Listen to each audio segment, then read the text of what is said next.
이 시간 말씀 제가 읽겠습니다. 성경 말씀 사도행전 16장 16절에서 34절 말씀입니다. 저하고 여러분과 같이 말씀을 교독하도록 하겠습니다. 사도행전 16장 16절에서 34절입니다. 우리가 기도하는 곳에 가다가 점치는 귀신 들린 여종 하나를 만나니 점으로 그 주인들에게 큰 이익을 주는 자라.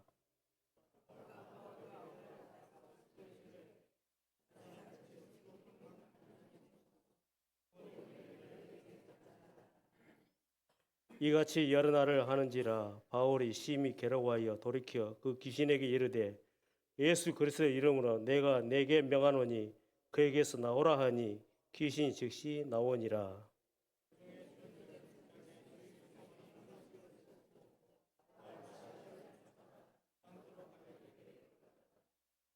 장관들 앞에 데리고 가서 말하되 이 사람들이 유대인인데 우리 성을 심히 요란하게 하여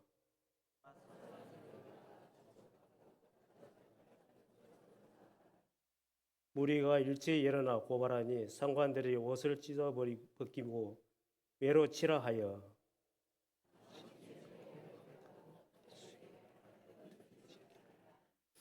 그가 이러한 명령을 받아 그들을 깊은 옥에 가두고 그 발을 창고에 든든히 채웠더니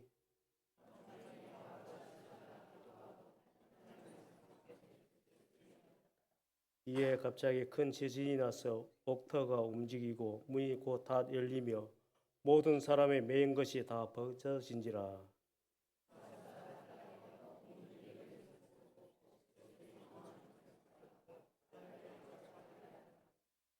바울이 크게 소리질러 이르되 내 몸을 상하지 말라 우리가 다 여기 있노라 하니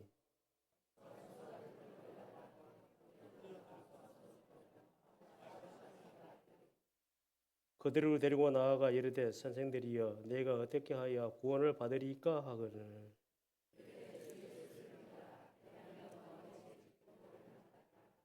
주의 말씀을 사람과 그 집에 있는 모든 사람에게 전하더라.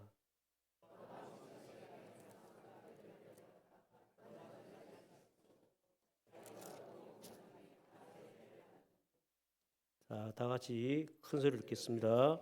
그들을 데리고 자기 집에 올라가서 음식을 차려주고 그와 온 집안이 하나님 믿음으로 크게 기뻐하니라. 아멘. 이 시간은 찬양을 웃고 말씀을 우리 서성광 목사님께서 전하시고 그렇게 하겠습니다.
아멘.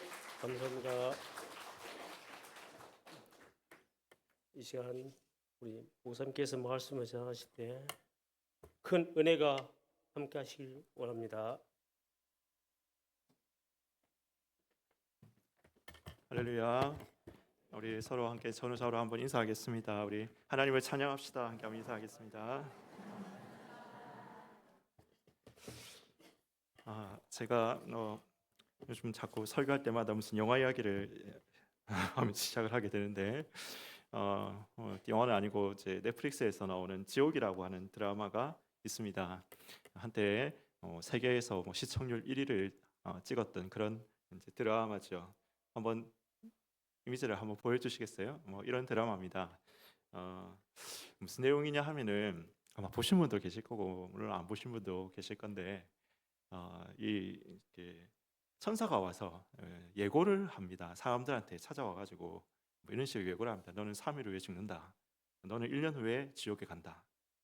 이런 식으로 예고를 합니다. 그리고 정해진 시간이 딱 그렇게 천사가 예고한 시간이 딱 되면 저기 이게 오른쪽입니까? 저 괴물들이 세 개가 있잖아요. 저 괴물들이 나와서 진짜 그 정해진 시간에 딱 와가지고 그 사람을 불태우고 지옥에 이제 데려갑니다. 근데 이제 이 천사의 고지는 사람을 가리질 않아요. 사람을 가리질 않아요. 어쨌든 홀로 간신히 두 아기를 키우고 있는 가난한 그 엄마에게 나타나서 고지를 합니다. 또 어떨 때는 천사 같은 성인한테도 나타나 가지고 지옥 고지를 합니다. 1년 후에 당신은 지옥에 간다. 이렇게. 심지어 갓 태어난 아기에게도 죽음의 천사가 나타나서 지옥 고지를 하는 겁니다. 그리고 약속된 시간이 되면 괴물이 나타나서 잔인하게 태워가지고 지옥으로 데리고 가는 겁니다. 사람들은 혼돈에 빠지죠. 혼돈에 빠집니다. 도대체 이 사람들을 지옥에 데려가는 그 원칙, 이유, 합리적인 이유라도 알면은 뭔가 설명을 할 수 있을 것 같은데 이유를 알 수가 없는 거예요. 그러니까 사람들이 막 혼돈에 빠집니다. 그러자 이상한 광신 집단이 등장하는데 화살촉이라는 이 단체가 등장을 하거든요. 그래서 이 지옥 고지를 받은 사람들의 그 샅샅이 뒷조사를 해요. 그래서 그들이 지옥에 갈 수밖에 없는 그 자그마한 잘못이라도 찾아가지고 부풀려가지고 막 마녀 사냥을 하는 겁니다. 근데 놀랍게도 그제서야 사람들이 안심하기 시작합니다. 그렇구나. 저 지옥에 데려가는 사람들은, 지옥 고지를 받은 사람들은 이유가 있구나. 뭔가 잘못을 한 게 있구나. 그래서 지옥 고지를 받은 거구나. 사람들은 안심하고 하사촉을 신뢰하고 따르기 시작하고 새로운 광신 종교가 나타나기 시작한다. 이게 전반부에 대충 이런 내용입니다. 지금 2까지 나왔는데 저는 2는 안 봤는데 1의 이 내용입니다. 자, 됐습니다. 이제 화면을 그만 보여주시고 되도록. 도대체 이런 말도 안 되는 이야기가 왜 전 세계에서 1등을 차지했고 목사님은 왜 이 이야기를 오늘 찬양하자 이야기하면서 이 목사님은 왜 이 말을 하고 있는가? 말도 안 되는 이야기 같지 않습니까? 근데 사실 약간의 상징을 걷어내 가지고 보면 이게 우리 현실의 이야기라는 것을 알 수가 있습니다. 무작위로 찾아오는 지옥 고지, 이유를 알 수 없게 찾아오는 지옥의 괴물들. 그런데 여러분, 사실 현실의 인간들에도 원인 불명의 사건, 사고, 고난, 죽음이 찾아오고 있지 않는가 하는 것입니다. 몇 달 전 우리 서울의 한복판에서 어떤 한 고령의 제네시스 운전자가 모는 운전자가 그 급발진인지 아니면 운전 미숙인지는 모르겠지만은 하여튼 돌진을 해서 십수명의 젊은 가장들이 죽었죠. 그 죽은 사람들이 왜 죽었는지 우리는 이유를 알 수가 있습니까? 이유를 모르잖아요. 세월의 300명에 가까운 그 어린 영혼들이, 어린 고등학생이 한순간에 수장되어서 죽었잖아요.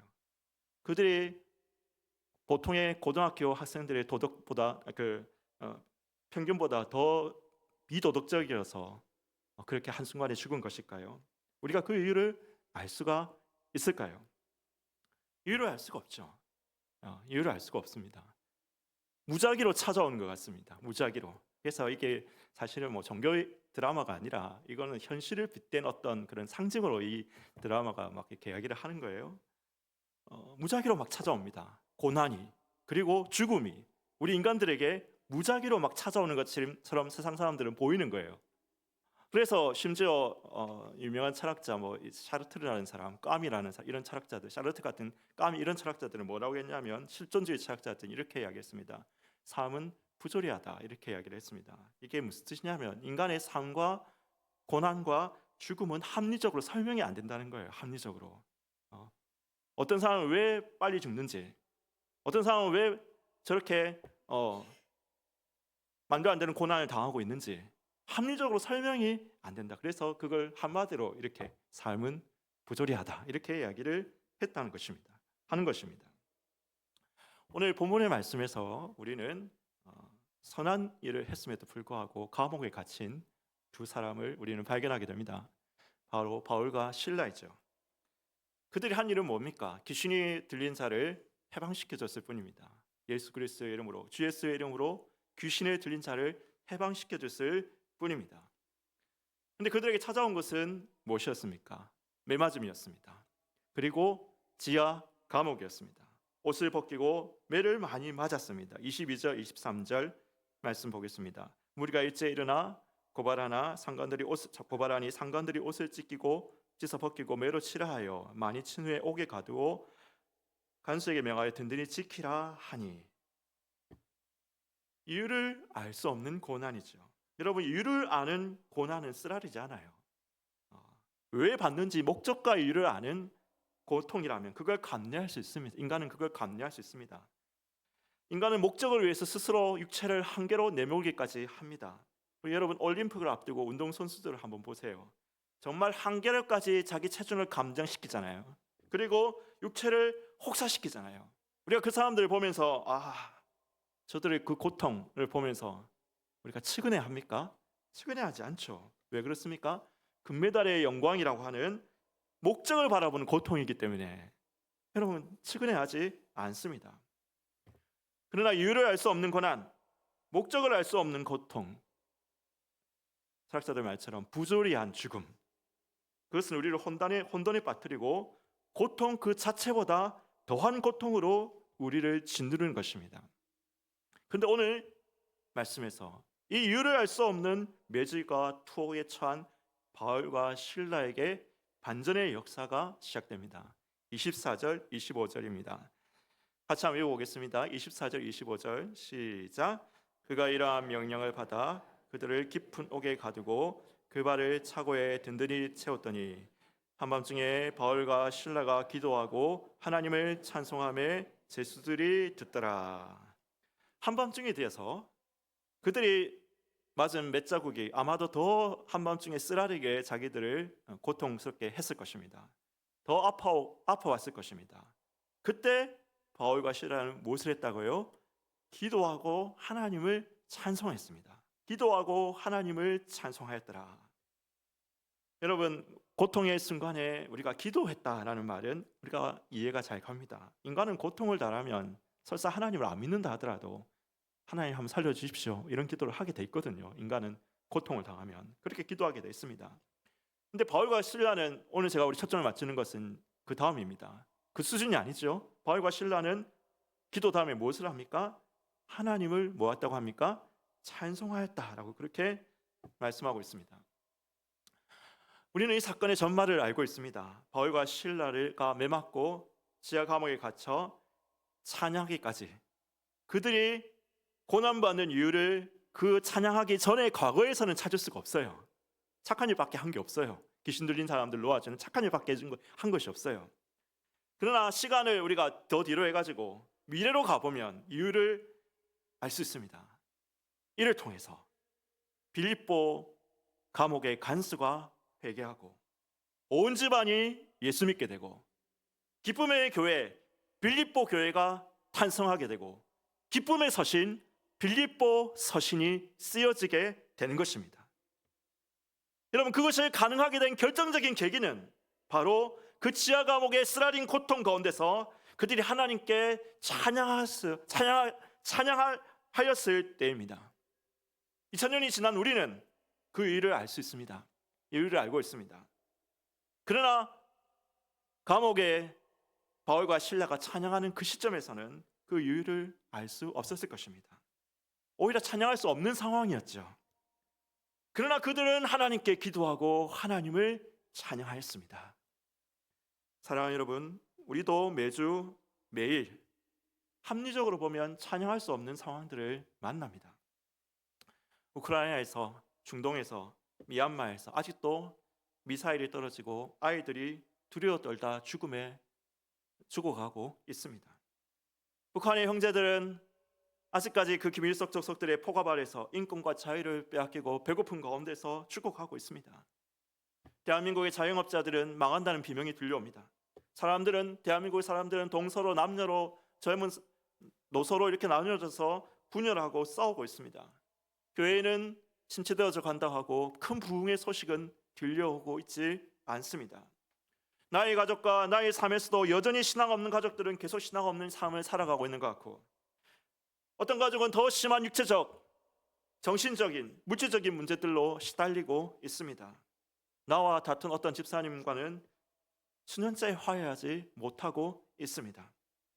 이런 수많은 문제들을 우리가 마주하고 있는데 하나님을 찬양하라는 게 너무 현실을 모르는 소리 아닙니까? 현실에 눈 감은 이야기 아닙니까? 현실과 동떨어서 구름 속을 걷고 있는 것 아닙니까? 그러나 우리는 이 상황 속에서도 하나님을 찬양합니다. 우리가 이 감옥 같은 상황 속에서도 찬양해야 하는 이유는 두 가지가 있습니다. 첫 번째는 우리가 다 아는 이야기입니다. 우리 모든 악과 고난 속에서도 하나님이 우리에게 이미 성취하신 구원이 있기 때문입니다. 우리에게 이미 베푸신 것이 있거든요. 베푸신 것이. 우리가 건강하게 이 자리에 앉아 있으신잖아요. 우리 지난 추수감사절에 목사님 이야기하셨듯이 여기 앉아 있는 것만으로도 우리는 천억 원, 수천억 원 이상을 여러분 가지고 있는 거예요. 우리는 자유롭게 예배드리고 있습니다. 우리에게는 사랑하는 가정이 있고 우리에게는 자유롭고 부강한 조국이 있습니다. 우리는 예수 그리스도 안에서 하나님의 사랑받는 자녀가 되었고 예수 안에서 죄사함받은 의인입니다. 우리는 하나님의 백성, 그리스도 안에 새로운 피조물입니다. 이 모든 것은 이미 하나님께서 우리에게 베풀어 주신 것입니다. 그것으로 해서 우리는 하나님을 찬양합니다. 그런데 여러분, 그뿐만 아닙니다. 우리가 하나님을 찬양해야 되는 중요한 두 번째 이유가 있습니다. 사실 저는 이거 더 포인트를 지금 오늘은 이 포인트를 잡으려고 그런 거예요. 감옥 같은 상황 속에서도 찬양하는 이유는 하나님이 우리에게 성취하실 구원이 있기 때문입니다.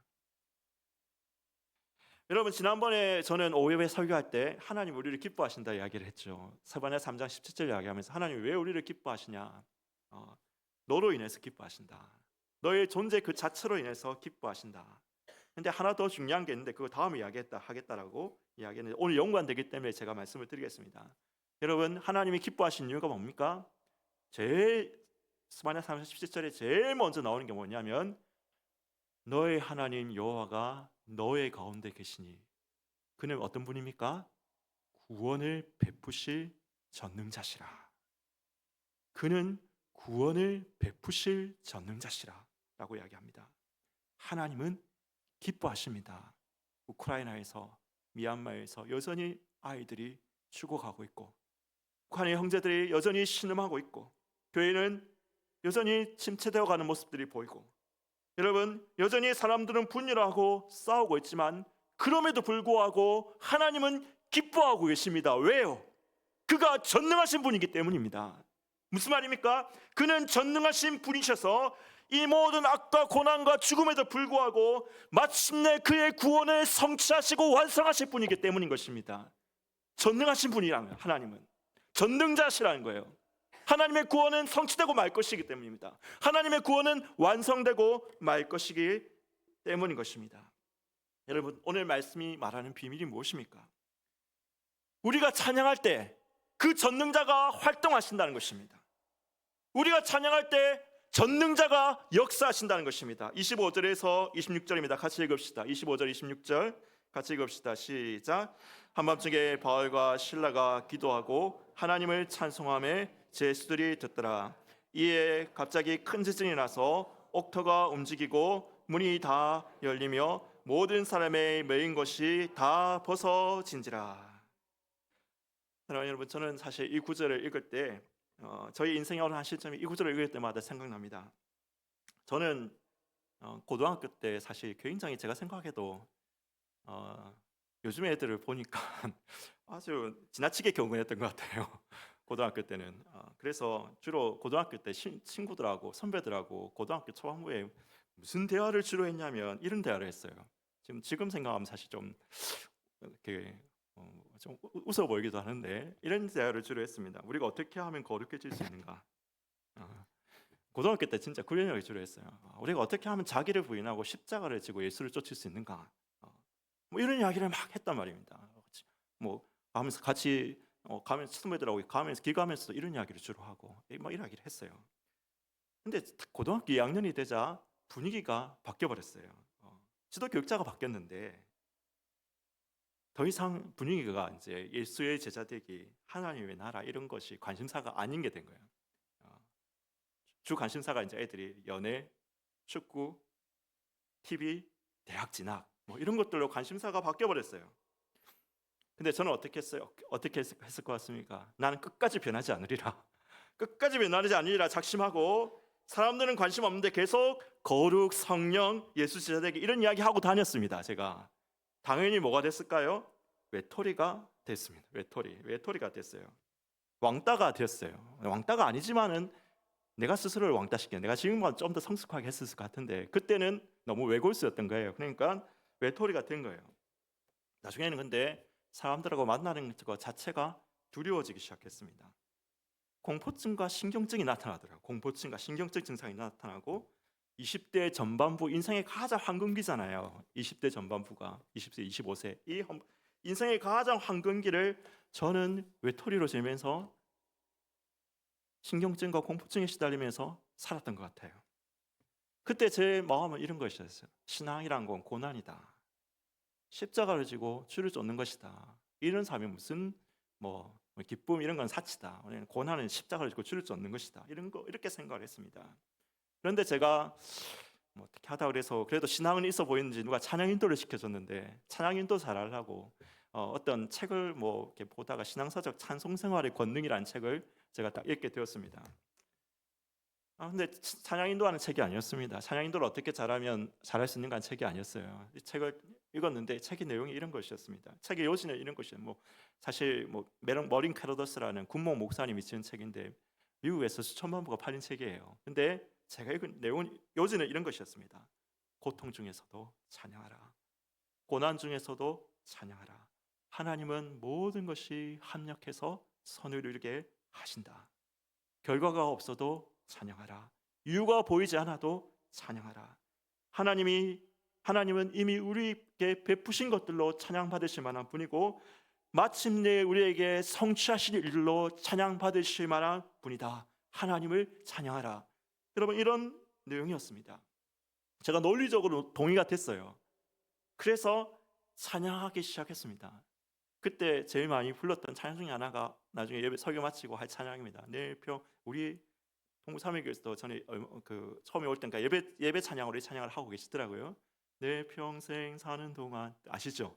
주 찬양하리 여호와 하나님 내 주를 찬양하리 내 영혼아 주님을 송축하라. 이 찬양이었습니다. 찬양에도 여전히 신경증, 공포증은 시달렸습니다. 찬양하는데도 시달렸어요. 그러나 결과가 내 눈앞에 보이지 않아도 찬양했습니다. 내 눈앞에서 변화가 없어도 하나님은 마침내 구원을 이루시에 전능하신 분이십니다. 나는 주님을 찬양했습니다. 극적인 변화가 일어난 게 아니었고 무슨 찬양하는데 감정과 같은 감전이 일어나서 치료가 생긴 것도 일어난 것도 아니었어요. 그런데 찬양하기를 멈추지 않았을 때 어느 날 내가 두려워하던 것이 내가 집착하던 것이 더 이상 두렵지 않고 더 이상 집착하지 않고 있는 나 자신을 발견하게 된 것입니다.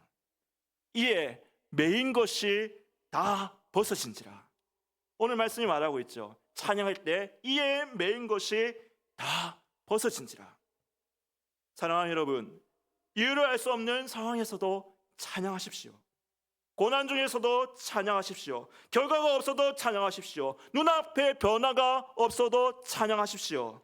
그 찬양은 어떤 찬양입니까? 죄수들이 듣는 찬양이에요. 죄인들이 찬양함에 죄수들이 듣더라.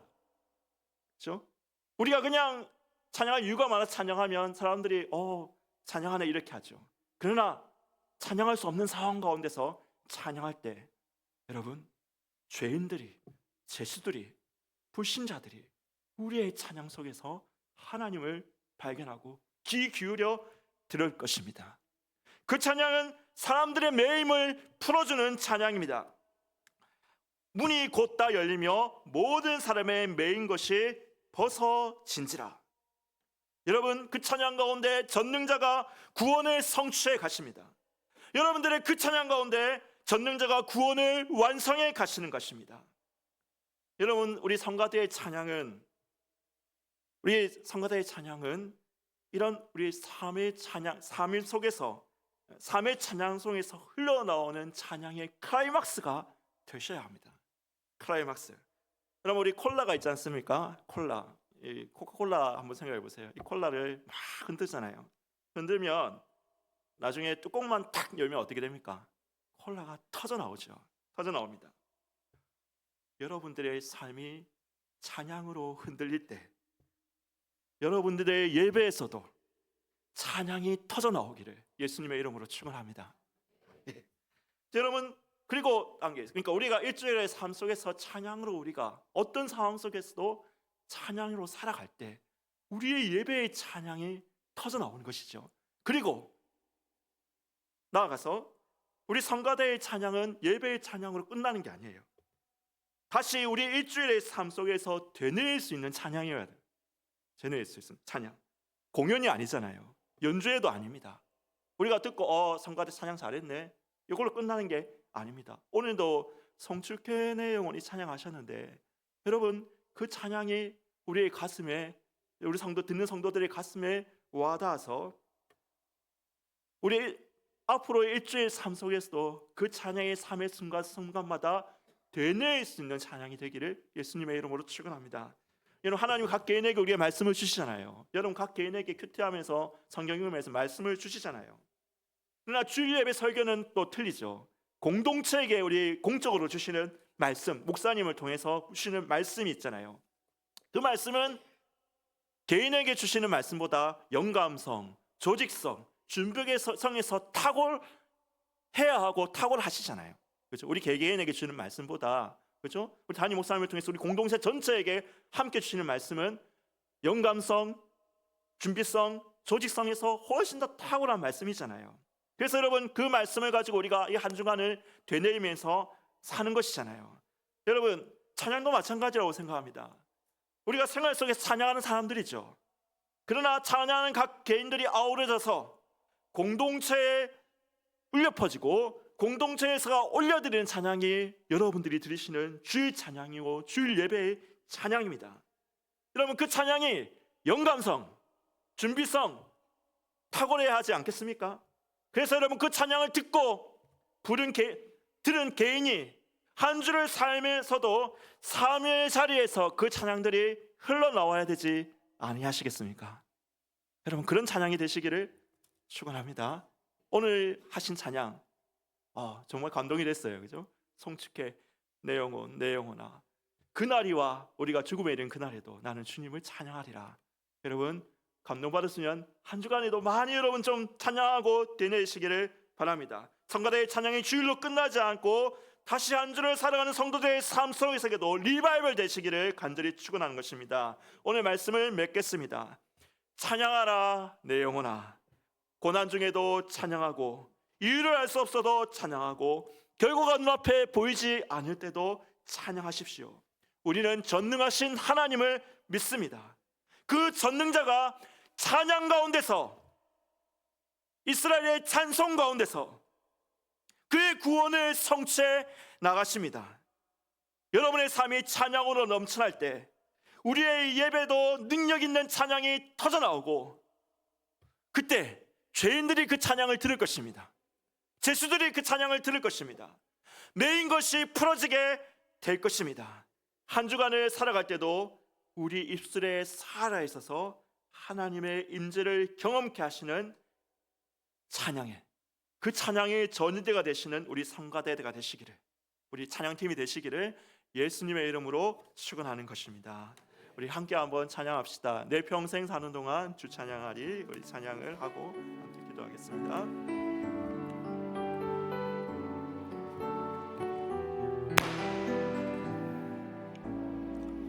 내 평생 사는 동안, 내 평생 사는 동안 주 찬양하리. 여호와 하나님 내 주를 찬양하리.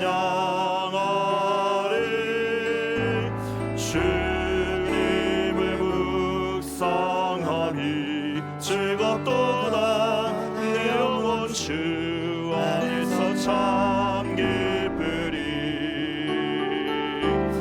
내 영혼아 주님을 송축하라. 내 영혼아 주님을 찬양하라. 내 영혼아 주님을 송축하라. 내 영혼아 주님을 찬양하라. 여러분, 이 시간 우리 함께 한번 기도합시다.